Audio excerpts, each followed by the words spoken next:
Good evening. Welcome. Good evening.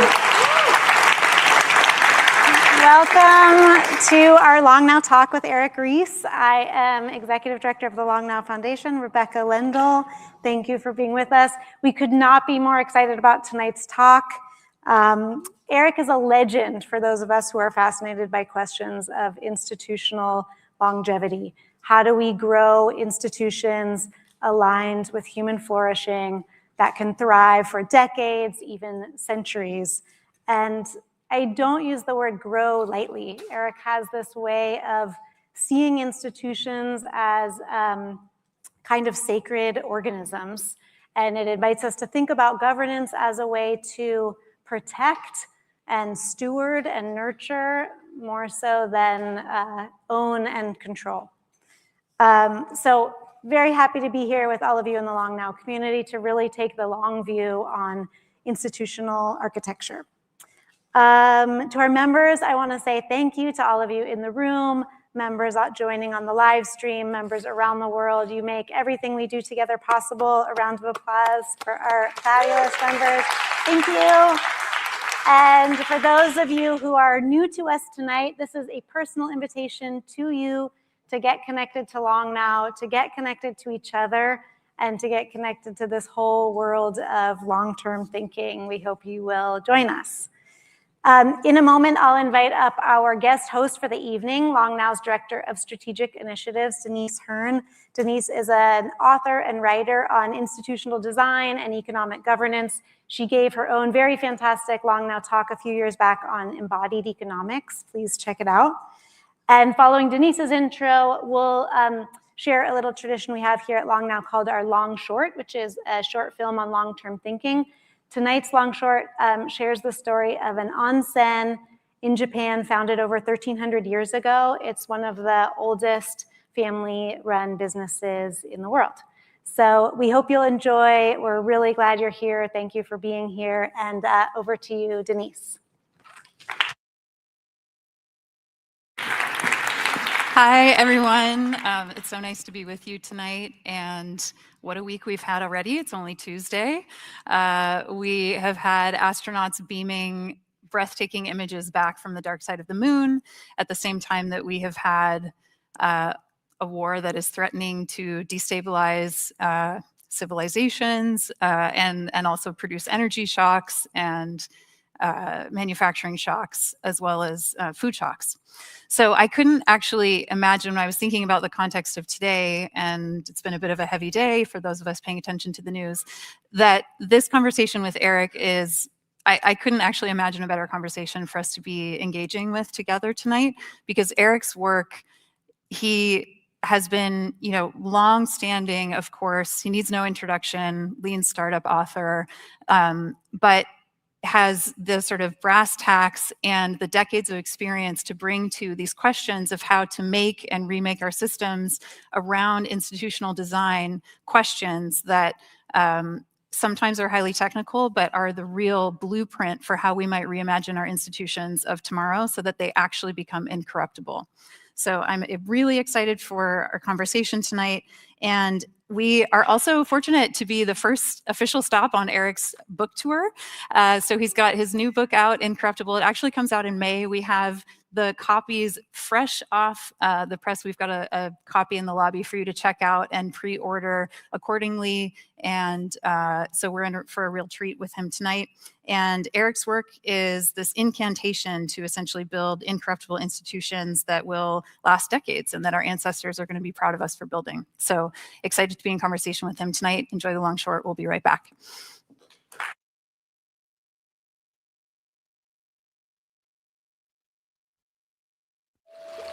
責任というのは歴史がこうして続いてきましたから、その歴史を伝えて、そして温泉を守るのが一番の責任だと思いま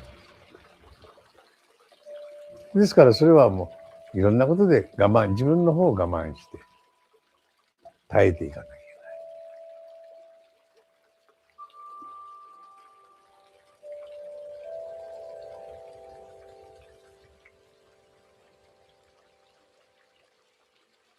おぎゃーっと赤ちゃんに生まれた時からそんな風に周り全体がそんな風に教えてきた、教わってきた。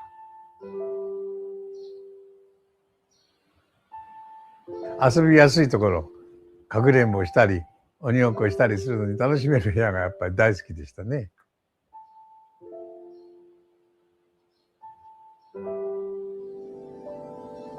1300年こうして続いてきた旅館、これをね、どうして守るかなという時代が大きな変化の中で動きやすいこのものをどうして守るかということが一番先ですね。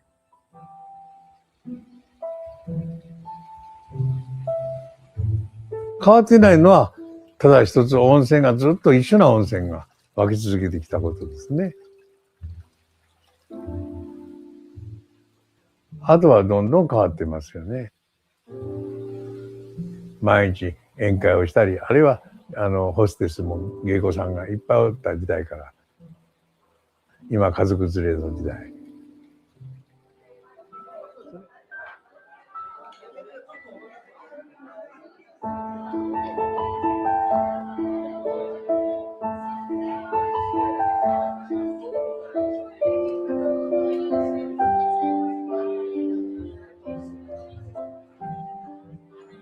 結婚して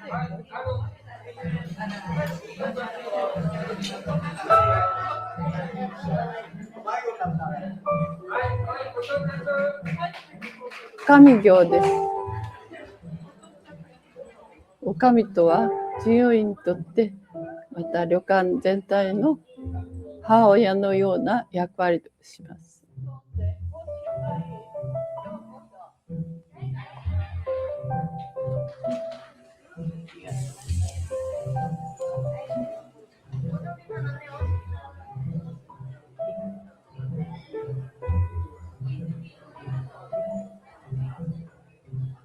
自分の好みを全部フル活動するんじゃなくて、お客さんのためにそれを使っていかなきゃいけないわけですよね。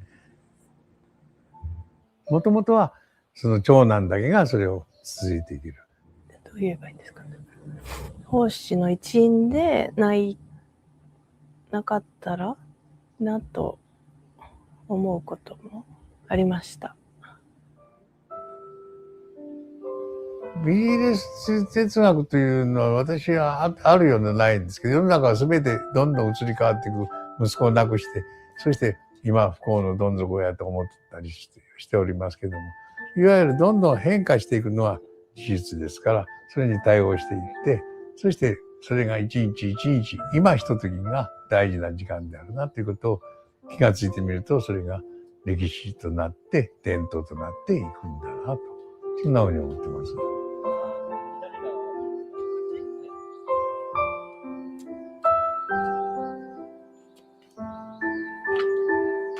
旅館を守り、温泉を守るためには、今一番最適だと思っているのは、自助。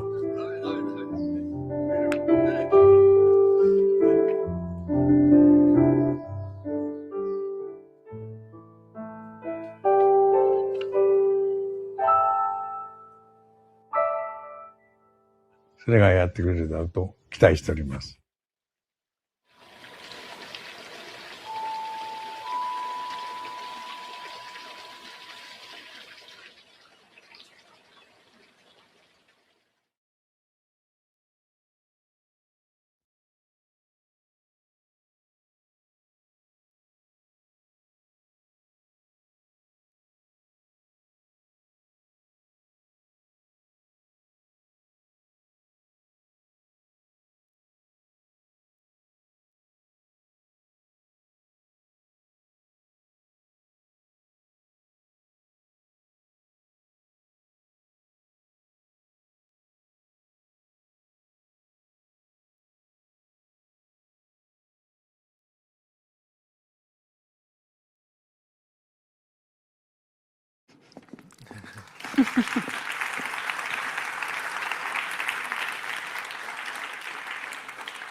Hi.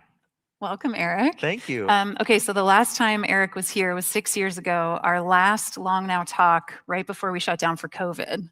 I remember it well. Yes, and you say that that's sort of emblazoned in your mind, actually. That was my last event also before, I mean, it was really right before the pandemic shut everything down. So yes, I have it. It's nostalgia tinted in my mind as a very special night. So.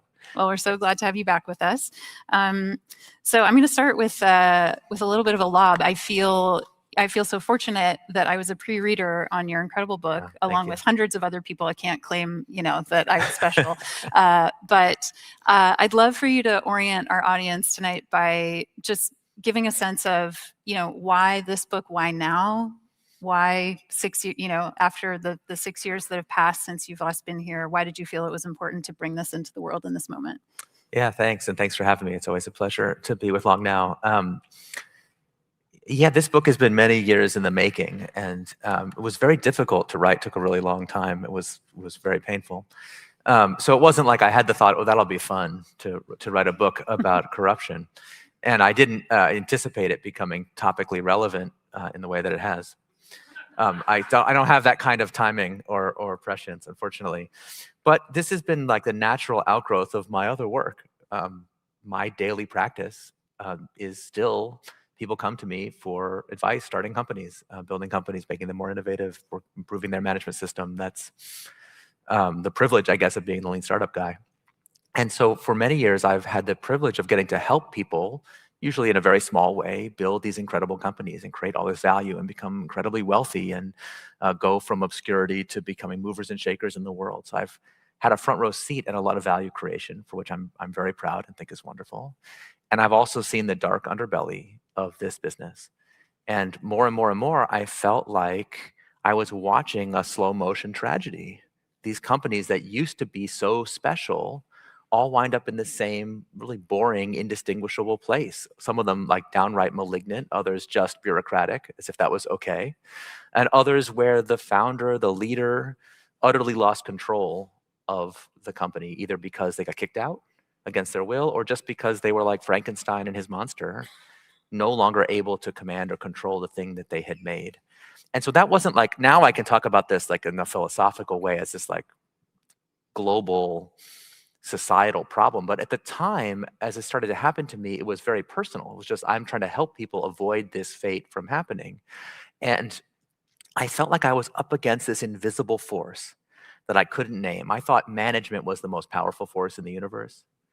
And turns out it isn't, who knew? So we would create these incredible management systems, both sometimes in a startup, and we would take it public and build this incredible thing. And then we would watch it like be deformed, like one of those time-lapse videos of something being crushed in a slow motion crusher or, falling into the gravity well of another planetary body. And on the other hand, I also had a front row seat. I did a lot of work in very large companies, helping them transform and become more innovative. And then I would watch, had a front row seat for activist campaigns and just all kinds of crazy stuff that we can get into if people are interested. And it was maddening because when I would talk to people about the problem, they would be like, what problem? This is just how it is. Like gravity's not a problem. It's just the thing that pulls you down to the earth. Everybody knows that. But I don't know, I guess because you're an entrepreneur, you're wired. I'm wired to be like, no, every problem can be solved. We have to first understand it. And so this was a long time coming for me to try to figure out what is this force It is more powerful than all of my rich and powerful friends combined. Hmm. That seems to change them without them even necessarily having a conscious awareness that the change has happened. And at the same time is causing immense and catastrophic value destruction on top of ecological catastrophe and these other problems too. So that's how it started for me, as like, I need a practical solution that I can help people get out of this bind.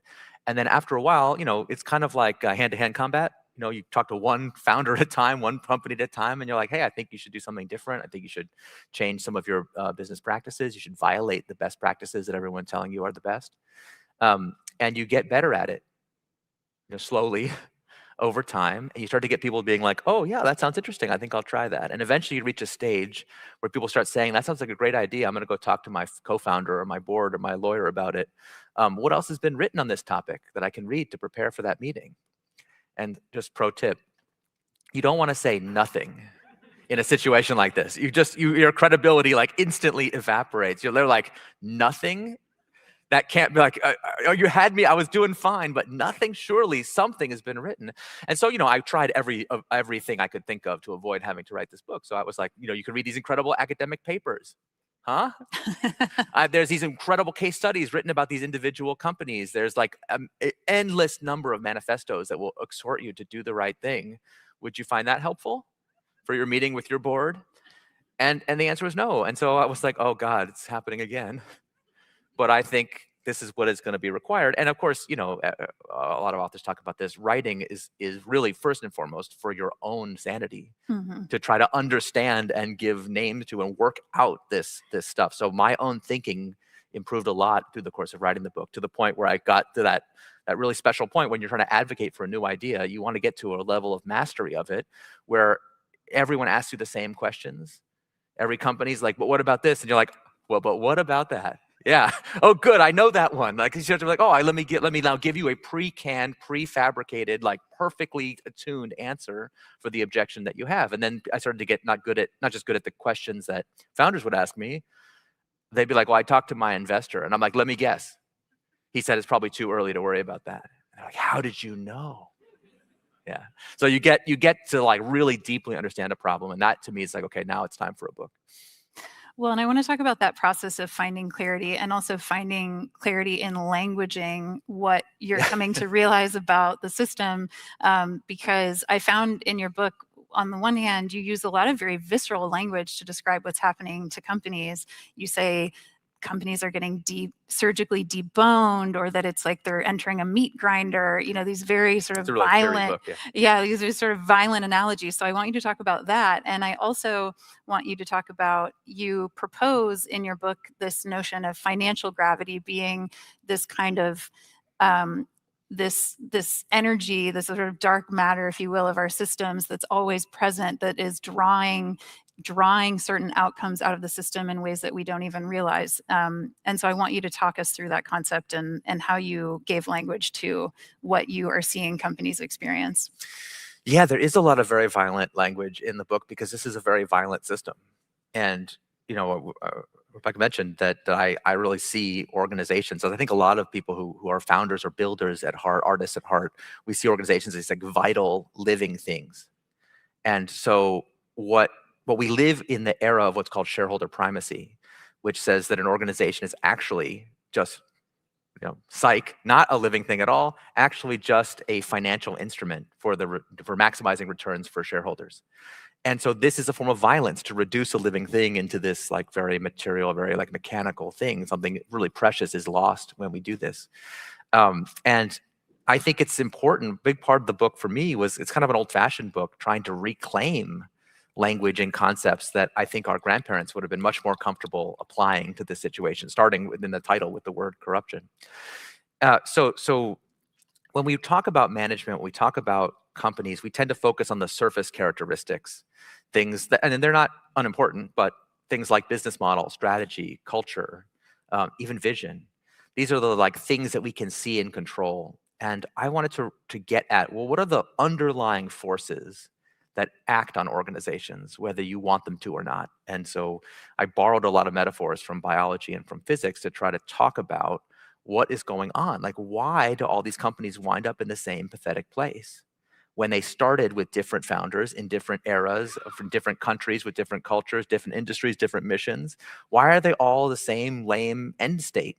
If I take two public companies and I erase the names from their press releases and show them to you, you won't be able to tell me which one. They were produced by the same crisis communication consultants, okay? Like it's the same like pablum that says nothing. We get used to that. But the very fact that everyone winds up in the same place, to me, it was evidence that there must be a force behind the scenes aligning them to that particular set of values, that particular set of behaviors. And so I call the force financial gravity by metaphor to the thing that pulls us all down to the ground. And in the book, I give the analogy that if you see a bridge collapse, if someone says, well, why did the bridge collapse? You ask an engineer, oh, you saw this bridge design collapsed. Why did it collapse? You say, oh, gravity. That's not a very good answer. It's like, well, it's not untrue. That's facile, but I guess that's true. But is that really all we can say about it? No, we can say, well, hold on. Was it properly designed for the load it was meant to carry? How about the materials? Were they fatigued? Had there been corrosion on the metal? Like there's all these questions we can ask about the design of the bridge. And then by studying why it collapsed, yes, in some ways gravity is the proximate cause, but by seeing how that pressure and stress affect the structure, we can learn to build stronger and better structures. And that to me is the goal of the book, to create what I call the architecture of institutional longevity. What can we do to deal with the fact that we have built a financial system that has gotten ever, ever larger? We live, in the era of total financialization of everything. And that thing has a scale and a size all its own. And the laws of financial gravity that I work out in the book have to do with how financial systems transmit values unconsciously to the people who live in them. And what's interesting about that is it's not about particular values. Like we have a financial system that is really hardwired for extraction and short-term thinking. But there's no, that's not a law of nature. That's just a side effect of the kind of system that we have built today. So if we're going to build organizations that have to exist in this very hostile climate, they better be geared up to be very strong to resist all that pressure, like being on a planetary body where the gravity's too high. That's not inconceivable, but you better bring strong materials with you when you build your spacecraft. That's kind of the idea of the book. There's another book that I really enjoy called The Unaccountability Machine by Dan Davies. And his diagnosis is essentially that our systems have now become so complex. And, as you say, financial ownership is so diffuse. It goes through layers and layers of ownership that are often very opaque. And because of the complexity of our systems, we have these accountability sinks where it's very difficult to hold anyone responsible really for what the system itself is producing. And not only that, but that the system itself is producing these emergent outcomes that nobody really wants, but no one's responsible for fixing. And I'm curious how his diagnosis threads with how you're articulating the notion of financial gravity. Yeah, it's a very similar idea. The problem of accountability comes up a lot in the book because, if you believe that that an organization is a superorganism, I have a section of the book called "Can a Superorganism Say I'm Sorry?" Because is there anything more ridiculous in modern life than a corporate apology? Like we all know they don't mean it. Like what is the point of issuing this? Like you're talking to a customer service rep on the phone and they're explaining some completely horrible, evil policy to you. And they're like, I'm very sorry. Are you? Like the person making the they may in fact be very sorry, but what does that matter? They're not empowered to do anything about it. And yet, contra Davies, I think, we do have mechanisms for corporate accountability, actually, and we'll get into the history of how we got here if people are interested. But one of the things that's really interesting is although our modern life is full of these complexities, and we have all these companies that have like spiraled out of control and all this bad stuff, if you ask people like why does it happen, like normal people, not governance junkies like us, normal people, they'll be like, well, it's just inevitable, I guess. It's like, why do things fall down? Because of gravity. Yeah, when there's a lot of money and greed and scale and size, these things just happen. Bureaucracy, these things just happen. But then you're like, oh, really? Is that true for every organization you interact with in your life? And I'm like, yeah, it's inevitable. I just said it was inevitable. You'd be like, well, what about Costco? They're like, oh, yeah, not Costco. Oh, isn't that interesting? And you're like, what about Patagonia? No, not them. They're great. And it's like, well, how is that possible? And it turns out that in almost every industry, we have these outlier exceptions that everybody knows. And they're just They're just exceptions. They're the exceptions that prove the rule. We like pass right by them without even noticing that they're there. But if you press, why don't we make a new one of those?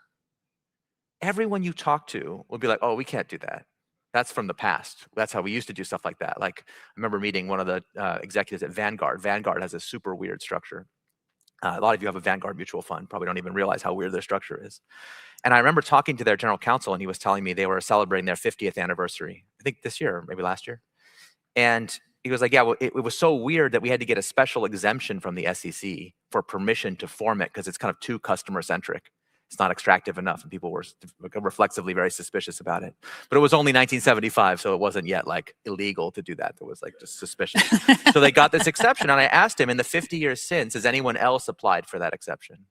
He's like, oh no. Who would copy Vanguard? Like, certainly not. And there's just a million things like this where we have the evidence right in front of us that there's some alternative way, but we don't feel empowered to make those things anymore. So I think it's important to study the negative, like the downer, feeding the meat grinder, bad stuff. We have to understand where that comes from. The financial gravity, it can be kind of depressing. The first part of the book is called The Shape of the Abyss. So you know where my headspace was at when I wrote it. But like, we have to confront how evil and terrible the situation is. It's very dark.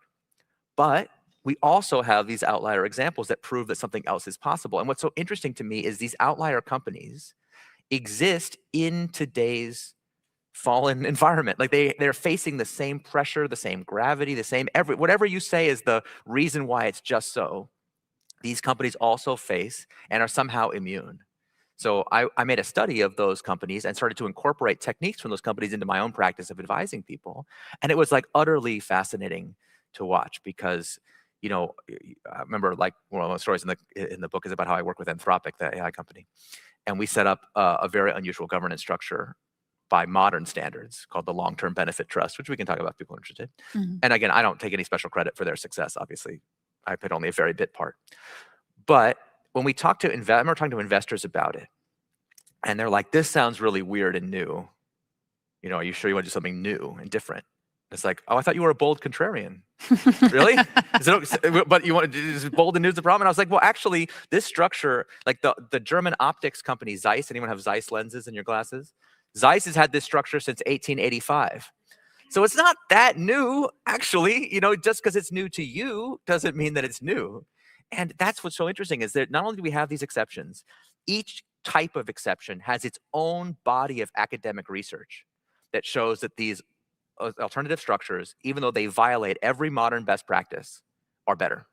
Just, I'll summarize for you, just better. We'll get into the details if you want. They're just flat out better. They have better longevity. They have better financial performance. They treat their employees better. They're better for the environment. You name the metric, someone has studied it and found out that it's better. And if you talk to the researchers who study these things and you say, like, does it ever bother you that, you know, you have this better thing and nobody does it? They're like, oh, I don't know. It's just, that's my lot in life. I study this thing that nobody does. But it's absurd. And then you have to company builders and they've never heard of it. So how can it be known, some of these things known for hundreds of years to be better, and the people making new organizations have never heard of it? That to me seems like almost like an open secret, an impossibility if markets were efficient, if they were really about selecting for value creation, if the myths we tell ourselves about what our financial system is really doing were true, then we wouldn't see any of these symptoms. Yet we see them every day. So something's up. Well, that's what I think the true power of this book is in daylighting these examples. And, you know, I've had a number of friends that have worked in alternative corporate governance because that's the company I keep. And yeah, it's just so exciting to see, you know, you with your incredible network and platform, daylighting these alternatives. And I wanted to say the book sort of traces these almost widening circles of leverage. You start with a founder's dedication to mission and vision, and often they feel like that's going to be enough to carry them through the, you know, the meat grinder or the financial gravity, that their kind of sheer force of will alone is going to help them withstand these pressures. And of course, you say, no, that's not enough, that you need to go through almost these fractal levels of design, of institutional design, including organizational culture, different governance mechanisms, finding aligned investors. Even then, you sort of lead towards the end of the book looking at standard setting, so using your supply chain power once you've actually gained leverage as an institution, and ultimately building civic infrastructure. So I wanted you to just help trace for us how you set up the book that way, why you kind of go in these concentric circles, and how you see them fitting together. Okay, yeah, that is how the book is constructed, like almost like a zooming out. If you remember that old the Ames video, Powers of 10. Yeah, That's kind of how I love conceived that it, film. as like a tiny speck, and then you just zoom out, zoom out, zoom out, zoom out till you encompass more and more and more of the world. Because ultimately, part of the issue here is our feeling of lack of agency. Everyone just tells me this is too hard, it can't be done, everyone knows that it's impossible, blah, blah, blah. We've been hearing that a long time. And so I wanted to start with the things we have the most agency over. So whatever else you do, you can decide what is the purpose of your own work. That's a fact that exists only between the ears. No one has any say over that, and no one can influence or control. You don't even have to tell anybody what the purpose is. It's your own private secret if you want it to be. And it turns out just at that level, we have evidence that having an actual purpose, not just making financial returns, already is a source of competitive advantage. And if you've never looked at any of this data, there's like reams of it. So we can happy to talk about the mechanics of how this works and what it is. So in the book, I start with, we'll get into the solutions, talking about the definition of what it means to make a profit. Because that's something that we can just choose for ourselves. We don't need anyone's permission to do it. We don't even need our employees' consent. We as the leader can just decide that, my view is that a for-profit company is one that maximizes human flourishing. That's what it means to make a profit. And our formal definition that we carry around in our heads doesn't make very much sense. The one that's about revenue minus cost. And in the book, I go through all the problems that I'm sure many of you are familiar with deferred liabilities and negative externalities. And more importantly, the idea that you can consume a human life as an input factor of production and call that profit. These are absurdities. And we all know it. If you take an econ class, they'll tell you all these problems, but then it'll be like, never mind. Anyway, back to our regular conventional definition. And yet we have the evidence. We have the evidence that if you commit yourself to some higher purpose, and I know that sounds like, uh-oh, what I was going to talk about. But even if your purpose is as simple as I want to make a high quality product, I want to make my customers' lives a little bit better. I want to bring a little beauty into the world, let alone if you want to solve climate change or some other mega problem. The second you say that the purpose of an organization is to do any particular thing at all, you are a business revolutionary, whether you know it or not. Because we live in a business climate that is utterly hostile to that simple statement. So that's the beginning. We have to reclaim what I call the builder's intuition. Tim O'Reilly calls this create more value than you capture, which is that there are better and worse ways to make money. And the good one is the one where you create net new value in the world and capture some of it for yourself. Other ways of making money that we valorize and glamorize today, our grandparents and great-grandparents would have seen them not only as morally dubious, but they would have been crimes not that long ago. Like share buybacks were illegal until like 30 years ago. Mm-hmm. And I could list you a bunch of other things like that that would have been actual bona fide crimes, yet we're now celebrating. And I'm constantly being told, well, you got to hand it to him. At least it works. Made a lot of money. Got to hand it to him. Like, you know what? No, we don't got to hand it to him. Actually, the reason it's dangerous is because it works. That's why we don't do it. So anyway, I feel like our grandparents had a wisdom that we seem to have forgotten. So we start with the stuff we have complete and total control over, and then we gradually make the problem a little bit more difficult. And I kind of felt like for people can walk this road with me in this book as long as they want. They can go all the way to the end if they have the courage, but if they just want to take a few steps, every technique in the book stands alone as a useful thing you can do. And yet together they have a symbiotic power. So yes, then we talk about the management system. The fact that we have companies that claim to be mission driven, but I would call them more like mission hopeful. Like they hope that they do some good sometime in the future, maybe. They have this lofty mission statement, but they're committed to a legal purpose that is very different. Anyway, there's all these problems that it lists. And then as we widen further, we get into what are kind of the cultural issues. I tried really hard not to use trendy modern words like culture and stakeholder. All the word choices in the book, I tried to be as old-fashioned as I could. We talk about fiduciary duties, not stakeholders, and talk about ethos, not culture.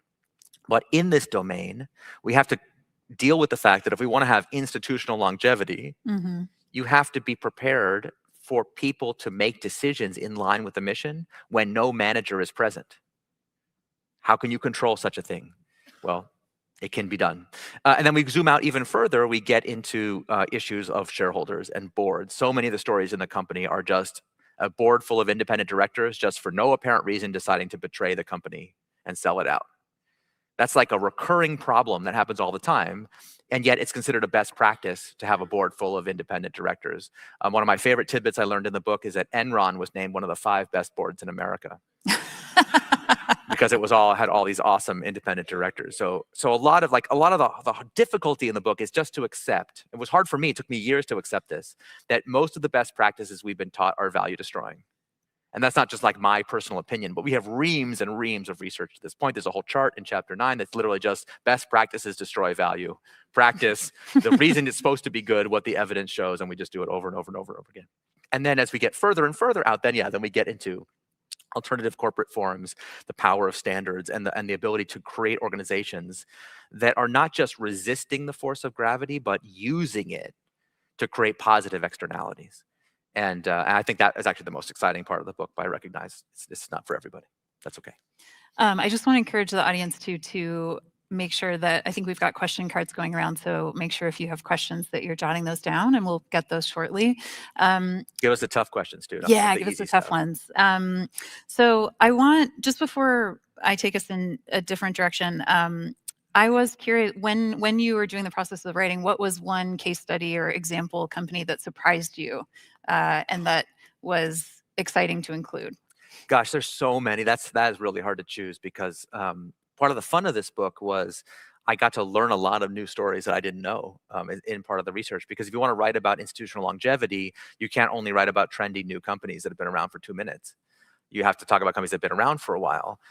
Which has led to, interestingly, among early readers, we've had people who are like, why are there no startup stories in here? And other people who are like, why are there only startup stories in here?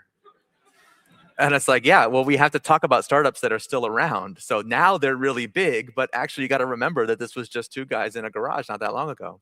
You know, one of my favorite stories in the book is the story of Novo Nordisk. Do people know Novo Nordisk, the makers of GLP-1? And it's a crazy story, because they've been around for more than 100 years. And they've been owned by a nonprofit foundation this whole time, even though they're a publicly listed company on the New York Stock Exchange. And the story begins when one of the first women to become a doctor in Denmark got diagnosed with diabetes at a time when that was a fatal diagnosis. Her husband was a Nobel laureate.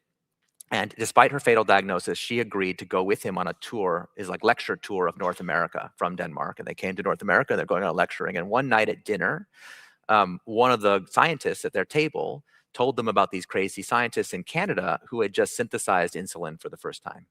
Could be a cure for diabetes. And so she convinces her husband that they should go visit this laboratory in Canada. They do. They see the technology with their own eyes, and they're like, we've got to bring this technology back to Denmark, not just to cure Marie, but to cure many, many people. This could end a fatal illness once and for all. And they make an agreement with the Canadians. They were like, look, we don't believe it's fundamentally right for the manufacturer of a life-saving medicine to ever have the temptation to be corrupted as follows. I have your life-saving medicine. I could charge you a fair price for it, or I could charge you whatever I want.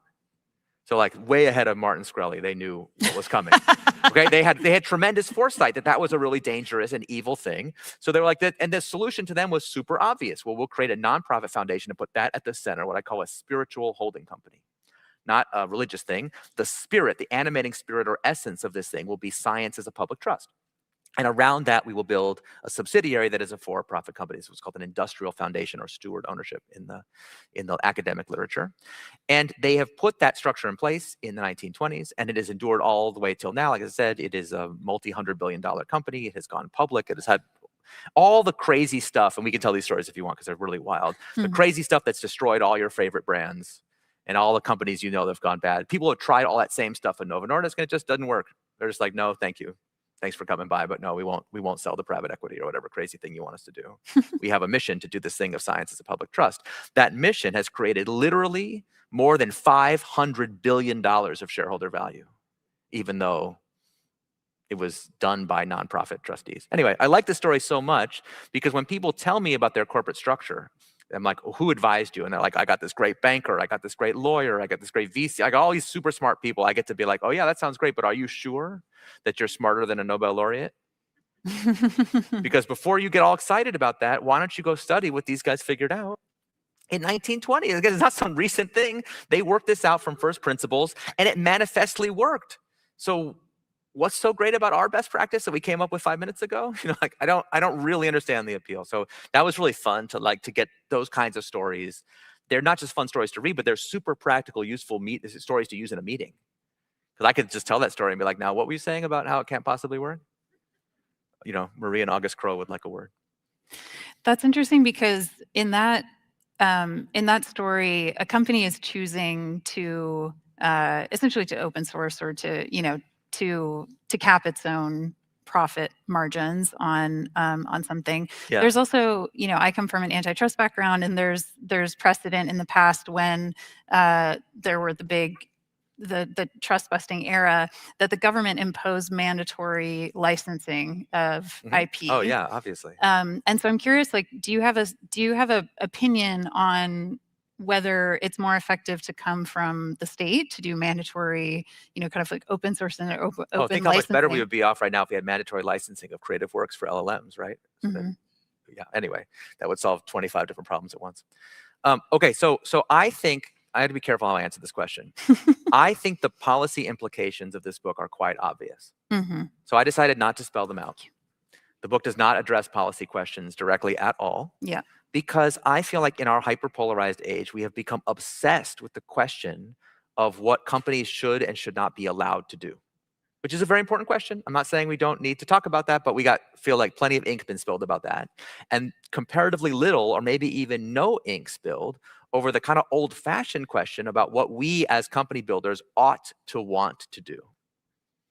And when I opened up that space for myself to just say, I'm going to write a book about what we ought to want to do, what is actually value maximizing, what in fact is profit maximizing as I define it. To me, it gave me like a superpower to be like, okay, well, in the meantime, while the world is debating this policy, like what can we do today, right now, to build an organization that does the right thing? And take capped margins. It's funny you mentioned that because capped margins come up a lot in the book.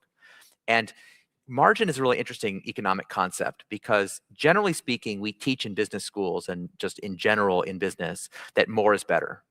So higher margins are better than lower margins. Everyone knows that higher margins are better than lower margins, right? The more margin you have, the higher your stock price will be, the more power you will have, the more freedom you will have, the more every good thing you will have. But we also in a different class teach people Jeff Bezos' dictum that your margin is my opportunity. So how can both things be true? Jeff Bezos would say having an excessively high margin is a corporate liability. It makes the space, opens up the space for competitors to enter. So I feel like there's these contradictions like lying around everywhere in what we teach. And the core idea, this blew my mind when when it occurred to me, and maybe you'll find it mind-numbingly obvious because I feel like in retrospect, it was super obvious, but I lived the majority of my life without ever noticing it, is that we teach people that success will give you power. So when you talk to someone about doing one of these wacko things that Eric's suggesting, they'll be like, oh, that's so nice, but you know, why don't you wait and get product market fit first? Have a bunch of success, have the leverage, and then once you have the leverage, you can make everything just the way that you want it. And we go like, oh, okay, good, I can put it off till later. Well, one of the ideas in the book is that it's always too early until it's too late. So don't recommend you follow that advice.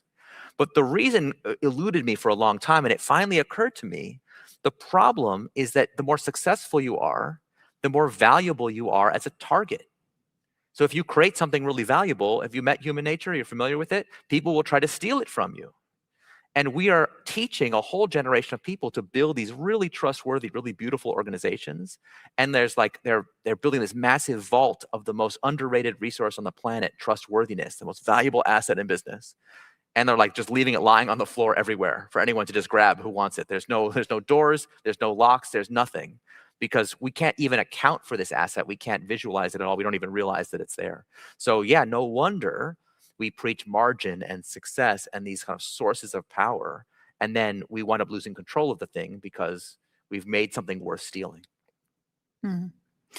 Well, that brings me to, you know, arguably one of our most important I guess, design challenges of building incorruptible institutions right now is with our AI companies. Sure. And both OpenAI and Anthropic, you know, in essence, to varying degrees, and sounds like you were involved, attempted to build structures that would insulate them from the financial gravity that you're talking about.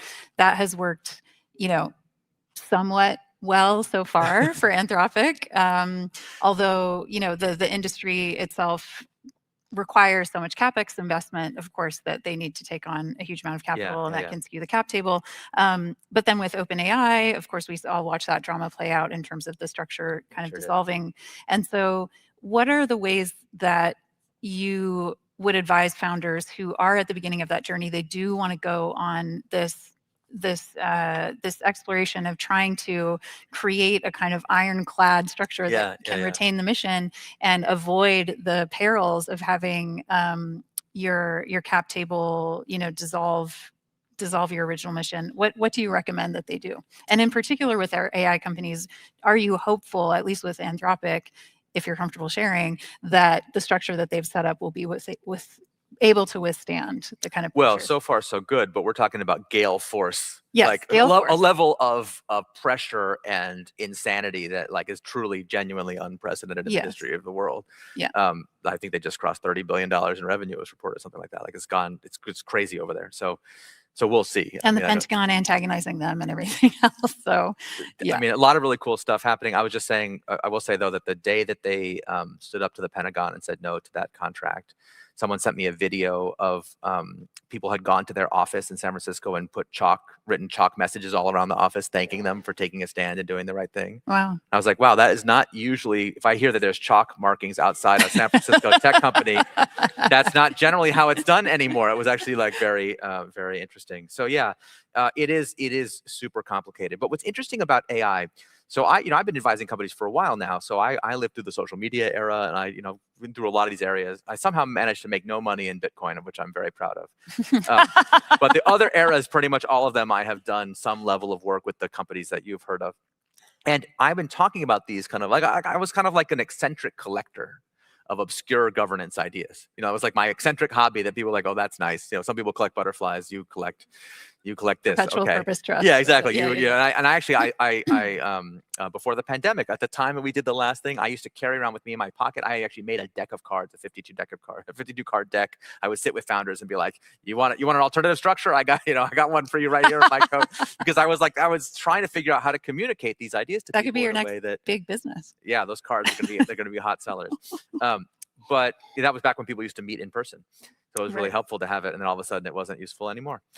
So what's interesting about the AI companies is there's something about AI that people intrinsically understand that it's super dangerous. Like from the beginning, that all the AI founders, even the ones you like and the ones you hate, all started out from a place of understanding this thing has tremendous promise, but tremendous peril, wrapped up in one. And so a lot of the standard governance, tropes and ideas, just those founders are immune to the temptation to do it. And I was telling the story, you know the story well. I was at the Vatican, of all places, that convened a conference on AI governance. And I found myself definitely one of those record scratch moments, what am I doing here 20 feet from the Last Supper, having this meeting talking about AI governance. And I was on this panel. It's classic Italian panel of me and 8 more people all on this giant panel.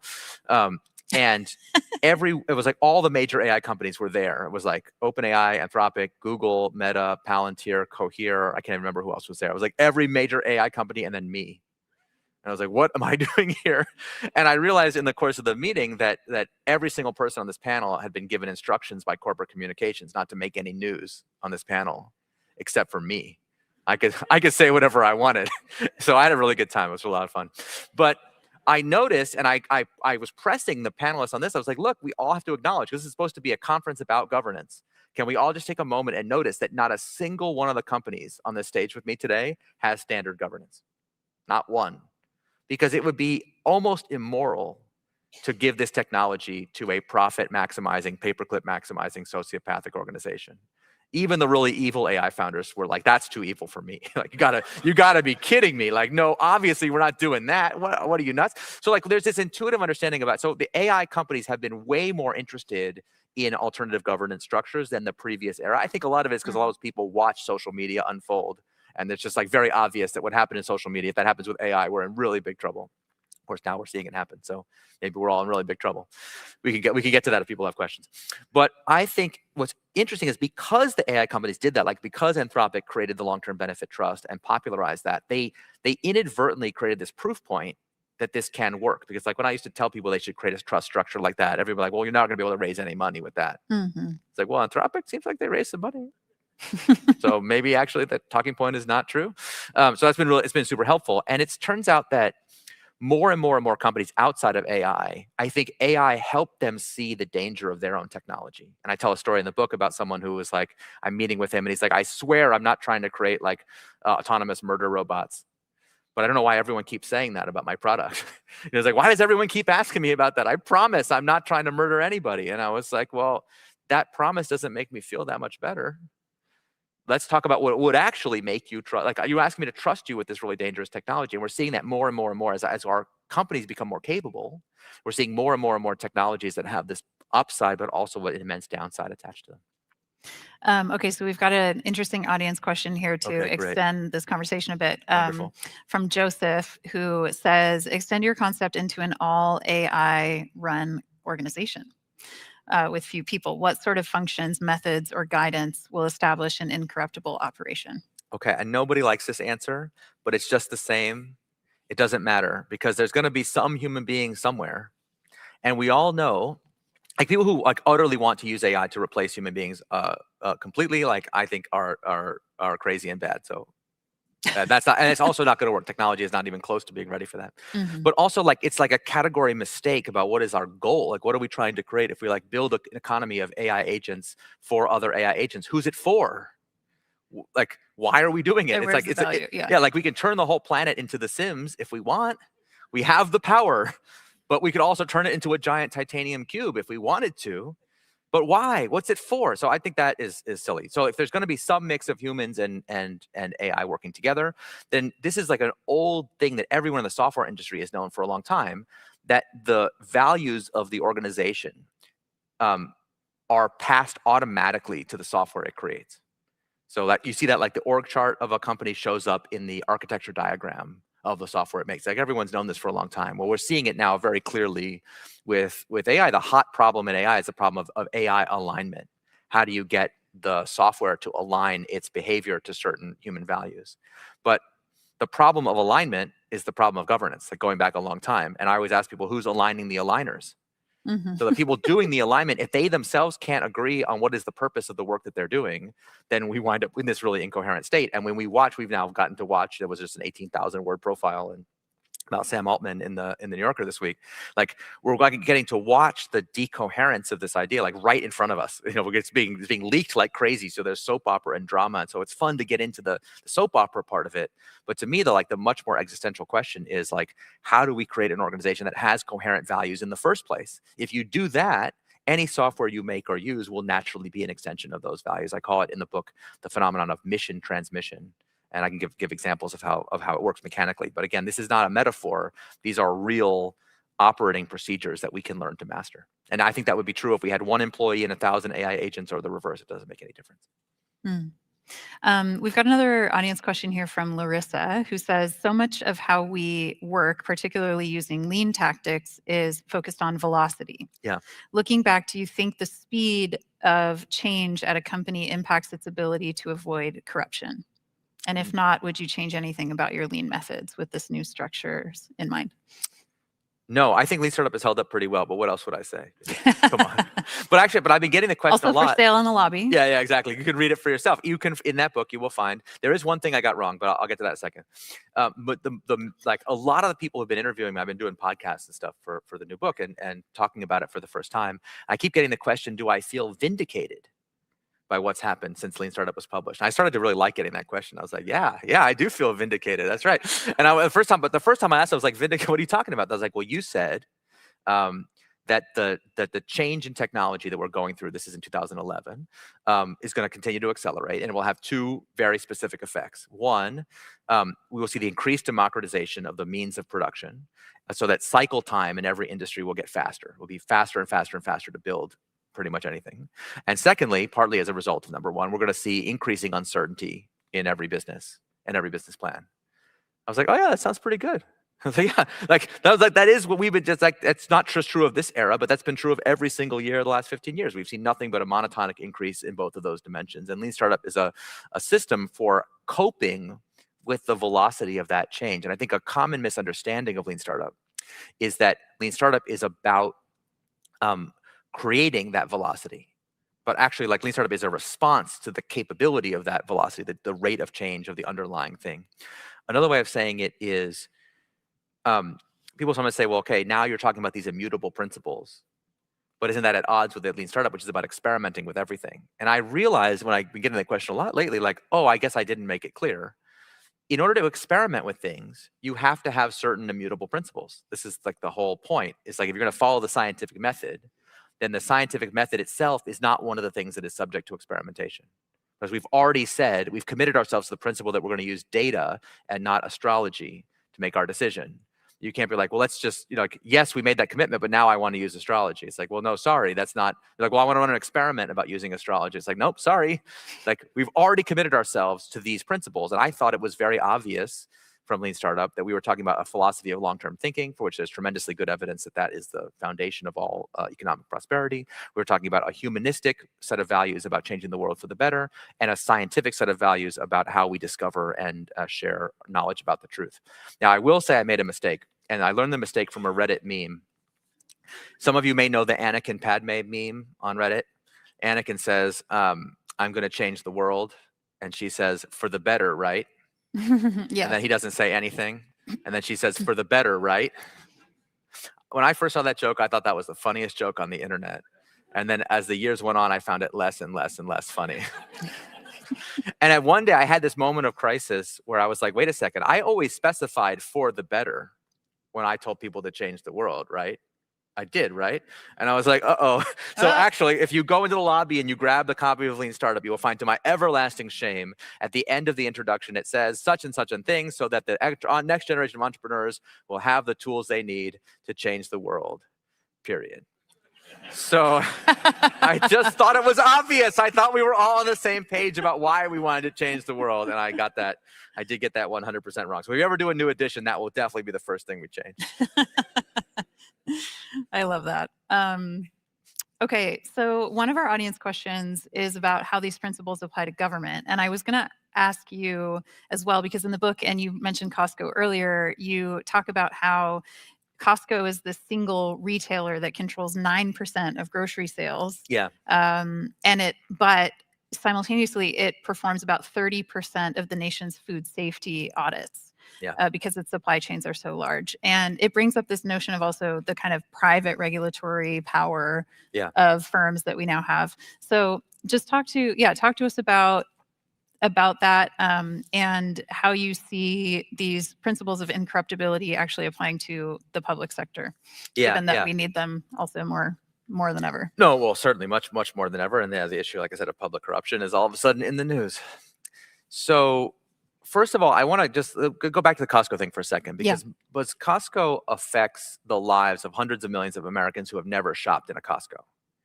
Because not only do they have higher food safety standards than the federal government requires, and not only do they audit more frequently and make all kinds of additional requirements, they have what a different company calls the no cherry picking rule. If they audit your facility to make a certain product, they don't just audit the products that you send to the Costco warehouse. They audit the whole facility, and the whole facility has to pass, or you can't sell at Costco. So every single one of us in this room, benefit from this incredible shield of food safety. They do almost as many inspections every year as the FDA does. And actually, with the FDA numbers have been going down since these stats were published. So it's actually probably even higher now, although new data is not available because they stopped publishing it. I'm sure that's because it's getting a lot better and there's nothing to hide. So don't worry. I'm sure it's fine.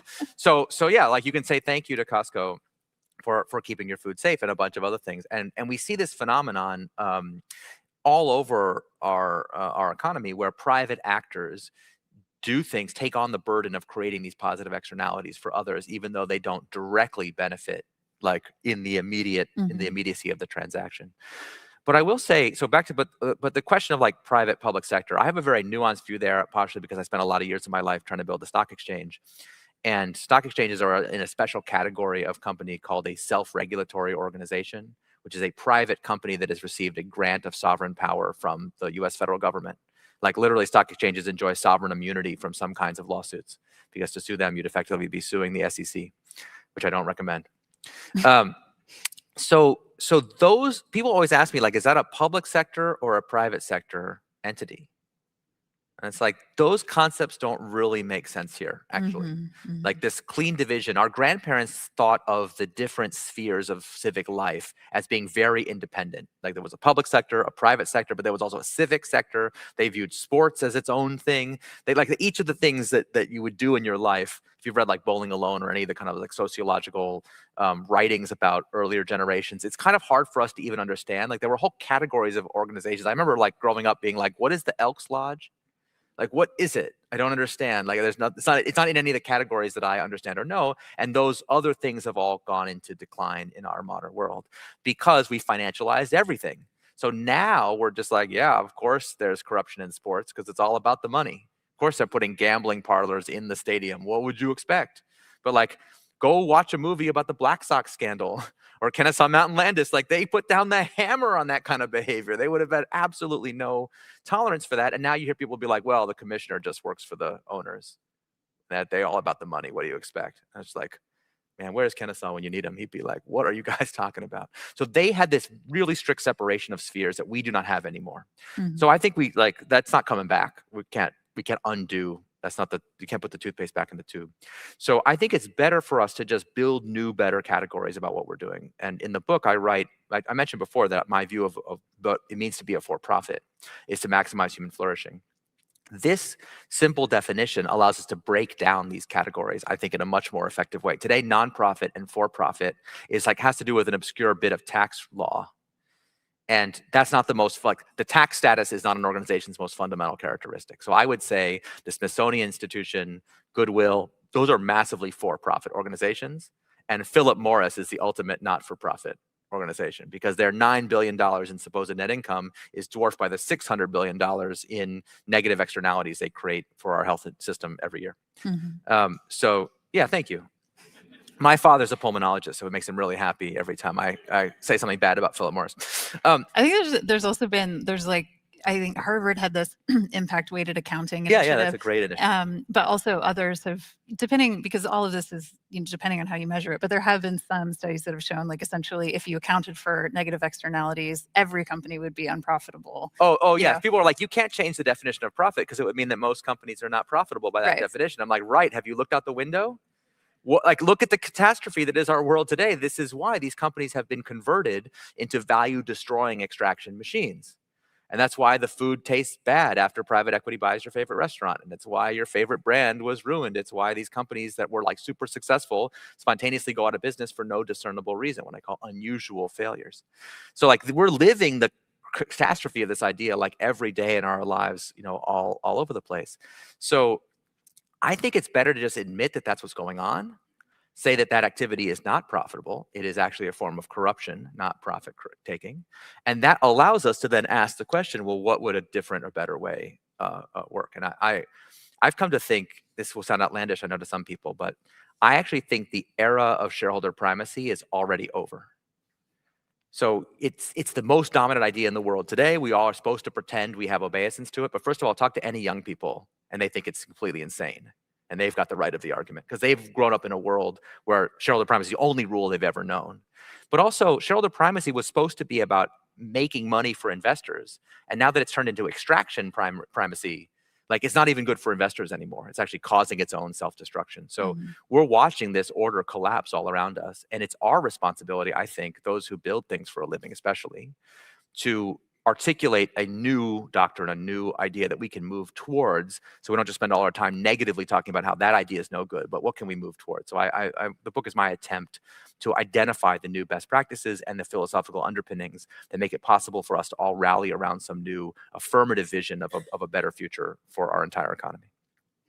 One of the things I appreciated the most about the book is that, yes, exactly. That's nice of them. Thank you. That's lovely.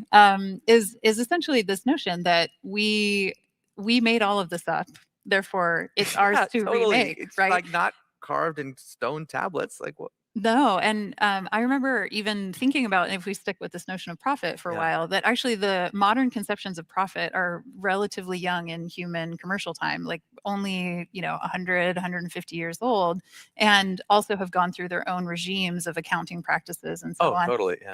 And so I wonder if you could project 50 or 100 years into the future, how do you think our notions of profit may have evolved or changed? And how would you like them to evolve and change? Oh, I love this question because we're living through a very dark period in human history.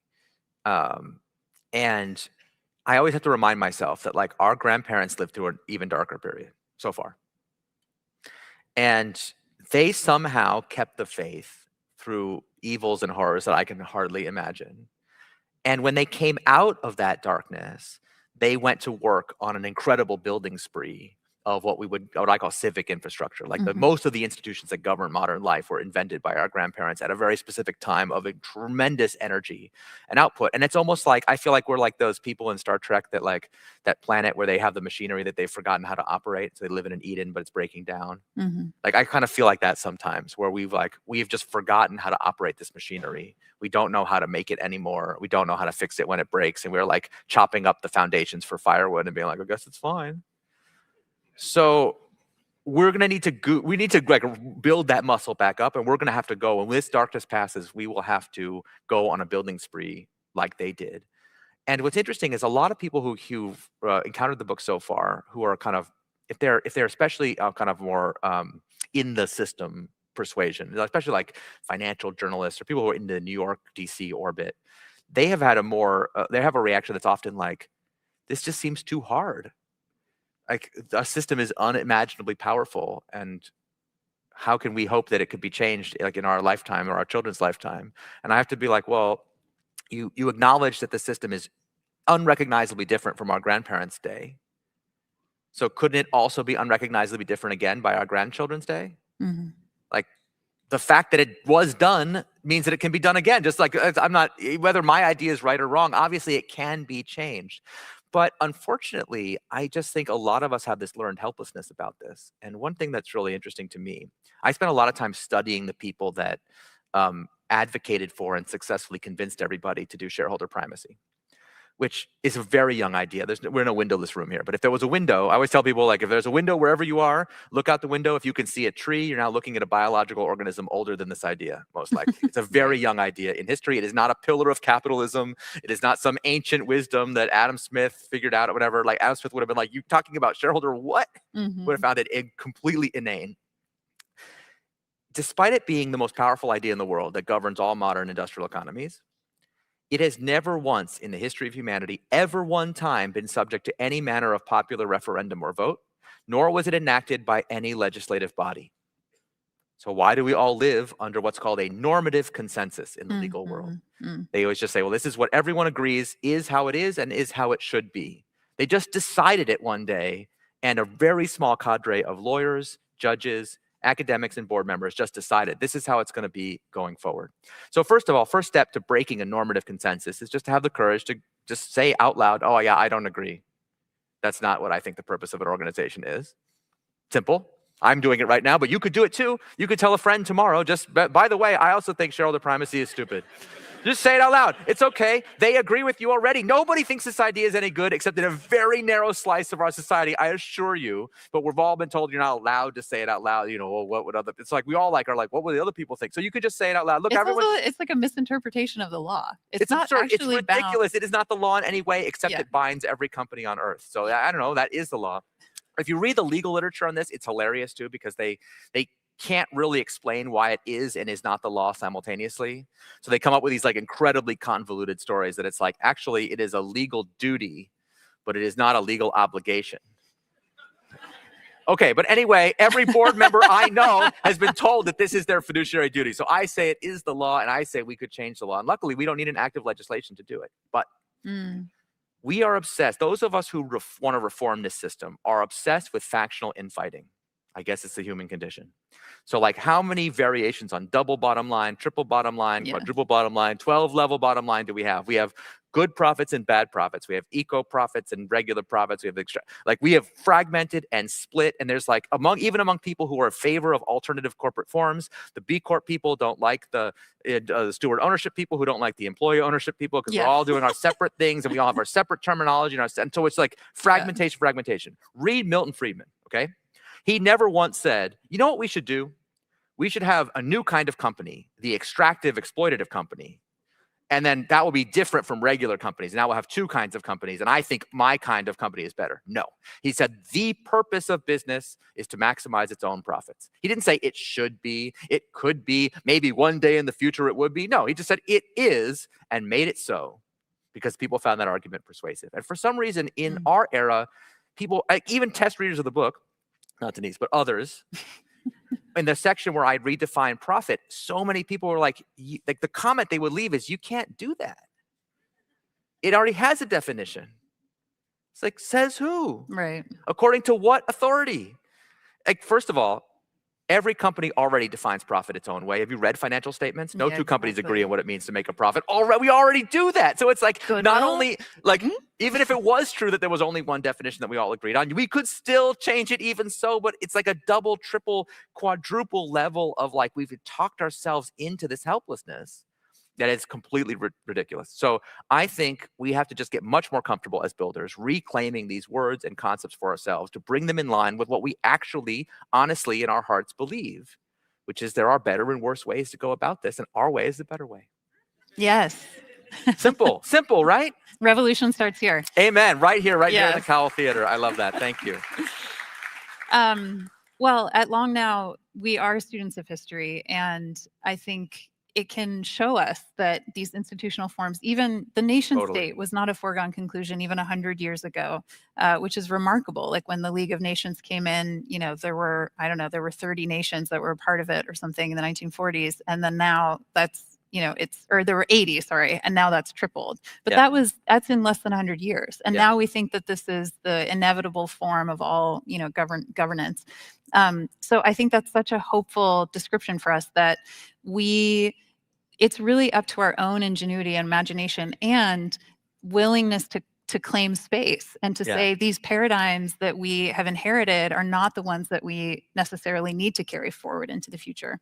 And actually, I love also in the book, and I want to end with this, that you essentially say that the secret architect of the entire economic system is not some secret cabal, in a smoky room somewhere. It's actually you and me and all of us in this room.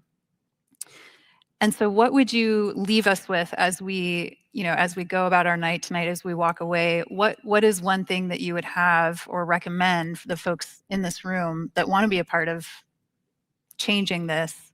How can we go about doing that and recognizing our own agency in the process? Okay, I really appreciate the question. And I know some people are like getting a little bit disappointed. Because like after a whole hour and however long of systemic problems with systemic solutions, now you're telling me I can solve climate change with recycling? Right, like F you, seriously. I know somebody had the thought, you don't have to raise your hand or anything, but I know it for sure because a lot of books end this way. And it's just like, come on, man, really? Okay, but that's not what I'm talking about. Here's what I want to leave you with. Every story, look, I'm a founder by nature. So every story I tell, always, I can't help it. I read a story about a company, I tell the story from the company's point of view. So I tell people, build a mission-driven company. That will give you a huge talent advantage. Build a mission-driven company, be purpose-driven. Your customers will be more loyal. Your investment returns will be superior if you take a long-term view. Like I can't help but frame it as company-building advice. But in the later chapters of the book, I try to show how every one of these stories can be told in the opposite way and still be true. So, for example, modern companies are addicts. Okay, as much as they make addictive products, they themselves are addicted to quarterly returns and to just like making their algorithms go up and to the right. They'll do anything for a hit. They're pathetic. Okay, but that means as powerless as you feel, sometimes they are as obsessed with you as you can possibly imagine. These are like the stalkers from hell.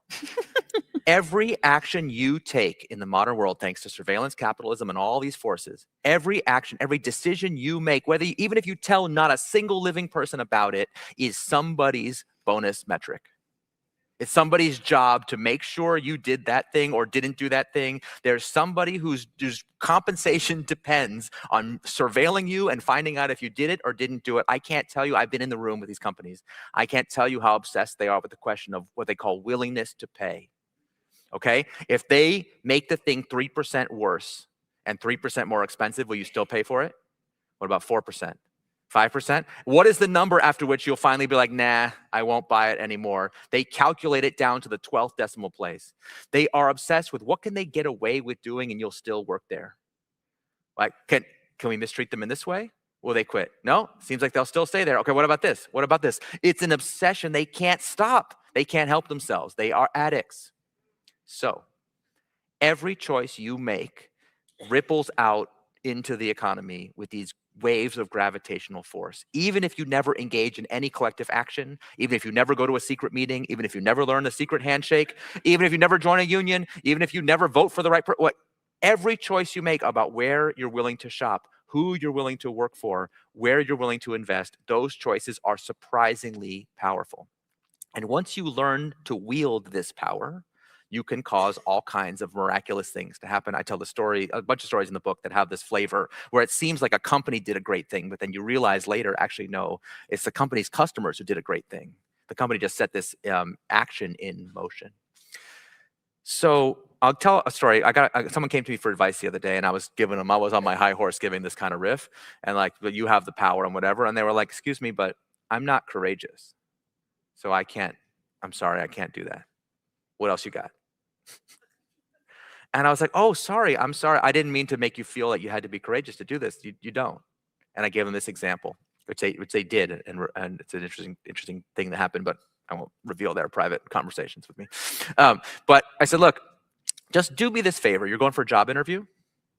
You don't have to get up on the table and scream about profit and the maximization of human flourishing. You don't have to say anything that sounds weird. You don't have to talk about the spiritual holding company. You can keep it. Just at the end of the meeting, at the end of the interview, when they say, do you have any questions for us? Just ask them if they're a mission-driven company. Just ask. They're going to say yes. Be like, great, how do you know? You just ask an innocent question. What evidence do you have to support this contention? And they're going to be like, oh, well, we have free beer on Fridays, and we all get together at the whatever, and we give out free T-shirts, and we volunteer. Now, who knows what they'll say? Blah, blah, blah, blah, blah. Great. I know what they're not going to say. They're not going to be like, oh, and also we've written that mission into our corporate charter. So why don't you ask? Oh, that's so interesting. Is it in the corporate charter? I guarantee you the person you ask is not going to know the answer to your question. And let me tell you, if any of you been on the employment brand side of one of these employment processes, it is absolutely necessary that every person who interviews a person in one of these corporate processes, they must know the answer to every question that a candidate might ask. So I guarantee if you just ask this question, the person you ask it to is going to have to ask their boss what the answer is. She's not going to know either. I'm not kidding. I have been in the room where these kinds of questions go straight all the way to the boardroom because somebody needs to know the answer and nobody knows.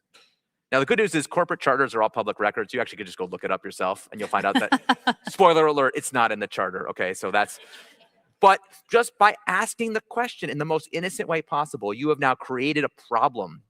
Now, I told you it's somebody's job to get you the answer to this question. They're going to find you an answer and they're going to say, oh, no, it isn't. And you can be like, oh, why not? I'm just curious. And they're going to be like, I don't know. Now they got to go ask another question. They don't know. They don't know the fact that the company has this lofty mission statement about making the world better, making the world a better place through Acme widget improvement, efficiency, whatever. And they also have a legal purpose, which is like paperclip maximize shareholder value. And there's this yawning chasm between the two. Just by pointing out this contradiction, you might, who knows what will happen? Probably nothing. But if the next person that comes and asks the question again, because you two happen to both be at this event, that's going to be, can you imagine how alarmed they'll be if 2 people ask them the question? Can you imagine what would happen if 10 whole people asked this question? No one had to have any courage. No one had to coordinate. No one had to learn the secret handshake, but you learned to ask the right question. In the book, I say, mission-driven companies like outperform. They have more talent loyalty. That is a guide to how to build a great company, but it is also an employment guide about where to work. Your career will be accelerated if you choose to work with a place that has this very special attribute. Customers are more loyal to mission-driven companies. That is also a shopping guide. Companies that perform this way, they outperform for their investors. That's your retirement savings. Well, where is it invested? Why not? Do you see what I'm saying? So we have more power than we realize. The last chapter of the book is called You Are Traffic, right? You're not in traffic, you are traffic. You are creating the very gravitational field that you feel restricts you from making progress. In the academic literature, this is called structuration, one of my favorite bits of academic jargon.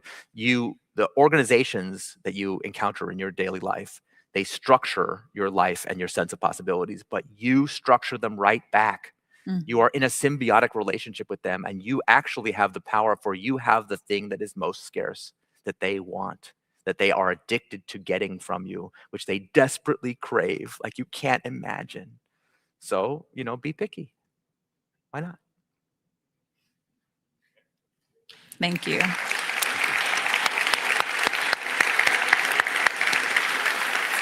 Thank you so much, Eric. Thank you.